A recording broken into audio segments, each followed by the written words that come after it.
আসসালামু আলাইকুম গাইস। আশা করি সবাই ভালো আছেন। আমার আমি রাইডার স্টোরি চ্যানেল থেকে বলছিলাম জালালউদ্দিন, এবং আমার চ্যানেলে আশা করি আপনারা ভিডিও দেখে উপকৃত হচ্ছেন। আপনারা এই সম্পর্কে আমাকে কমেন্টস করে জানাবেন যে আপনারা কেমন উপকৃত হচ্ছেন, কেমন কি হচ্ছে। আপনাদের যত প্রশ্ন থাকে সেগুলো আপনারা কমেন্টসে বলবেন। আপনাদের প্রশ্ন উত্তর পর্ব নিয়ে আমি একটি ভিডিও করব ইনশাল্লাহ। আর আজকে এই মুহূর্তে আমি আপনাদের সামনে আসলাম আমার সারাদিনের কাজের সামারিটা বলার জন্য, যে আজকে সারাদিন আমি কয় টাকা কাজ করলাম, কয় ঘন্টা কাজ করলাম, কি করলাম, এই জিনিসটা বলার জন্য।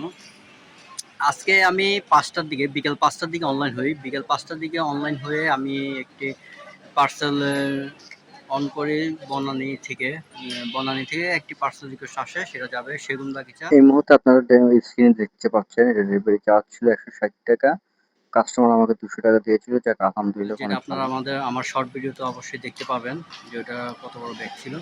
অনেক বড় একটা ব্যাগ ছিল। ওই বস্তাটা আমি নিয়ে গেলাম। ওয়েট কম ছিল, ওজন কম ছিল, বাট আমি নিয়ে গেলাম। কাস্টমার আমাকে 200 টাকা ডেলিভারি চার্জ দিয়েছিল। তারপরে আপনার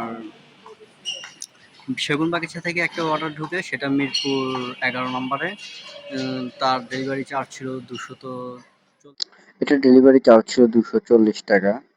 তো কাস্টমার লোকেশনে যাওয়ার পর এটা ডেলিভারি করার পর কাস্টমার আমাকে 250 টাকা দিয়েছিল, যাক আলহামদুলিল্লাহ। এখানে আপনারা দেখতে পাচ্ছেন পাঠাও কত টাকা কাটলো, কত টাকা কি করলো, এটা আপনারা দেখতে পাচ্ছেন। পাঠা কমিশন সেফটি কভারেজ দিয়ে অ্যাপ থেকে আমার থাকলো 183 টাকা, যাক আলহামদুলিল্লাহ। লোকেশন ছিল মিরপুর 11 নম্বর, বাট আমি যখন পিক আপ লোকেশনে গেলাম, গিয়ে কাস্টমারকে বলার পরে যে নাম্বারটা দিয়েছে ওই নাম্বারকে যোগাযোগ করার পরে তারা বললো যে না, এটা তো মিরপুর 2 নম্বর রাইনখোলা রোডে।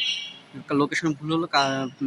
যে রিকোয়েস্ট করছিল তাকে আমি আবার কল দিলাম, তাকে বললাম যে ভাই আপনার লোকেশন তো ভুল হয়েছে। তো উনি বললো ভাই আপনি একটু তাহলে ওনাদের থেকে লোকেশনটা নিয়ে ওই লোকেশনে যান, একটু কষ্ট করে, আমি আপনাকে খুশি করে দেবো, বাড়ায় দেবো, সমস্যা নাই।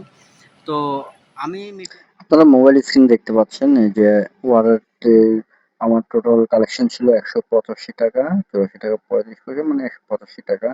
তো লোকেশন ভুল হওয়ার কারণে কাস্টমার আমাকে ভাড়ায় দেওয়ার কথা ছিল। তো আমি লোকেশন ঘুরে তার পার্সেলটা নিয়ে তার কাছে পৌঁছানোর পরে সে আমাকে 300 টাকা দিল।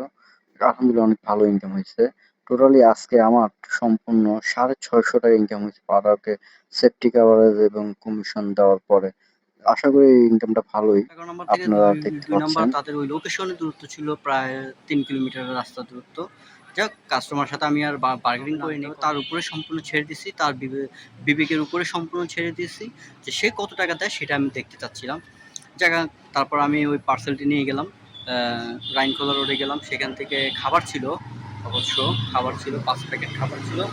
ওই খাবারটা নিয়ে আমি লালমাটিয়া আসলাম ব্লক বিতে এসে তাকে ডেলিভারি কমপ্লিট করার পর সে আমাকে 300 টাকা দিল। যাক আলহামদুলিল্লাহ, খারাপ না। তো টোটালি আমার আজকের ইনকাম হলো আপনার 800 টাকার মতো, সরি 700। তো গাইস আপনারা মোবাইল স্ক্রিনে দেখতে পাচ্ছেন আমি টোটাল 3টি ডেলিভারি দিয়েছি। 3টি ডেলিভারি দিয়ে আমার টোটাল আজকের ইনকাম ছিল 442 টাকা, এবং আমি ক্যাশ কালেকশন করছি সেফটি কভারেজ এবং পাঠাও কমিশন সহকারে 582 টাকা। পাঠাওকে সেফটি কভারেজ এবং কমিশন দেওয়ার পরে আমার 442 টাকা থাকে, এবং প্লাস যা টিপস পাইছি সেটা সহকারে টোটাল আমার আজকের আর্নিং আলহামদুলিল্লাহ, খারাপ 650 হয়নি, টাকা। ভালোই হয়েছে। তো সবাই দোয়া করবেন, বেশি বেশি আমার ভিডিওটা দেখবেন, চ্যানেলটা সাবস্ক্রাইব করে দেবেন, এবং আপনাদের যদি কোনো প্রশ্ন থাকে অবশ্যই কমেন্ট করবেন। আর আজকে আমার কাজের এই ইনকামে আপনারা কেমন মনে করেন সেটা আমাকে অবশ্যই জানাবেন। তো আল্লাহ হাফেজ, দেখা হবে নেক্সট ভিডিওতে। আলহামদুলিল্লাহ।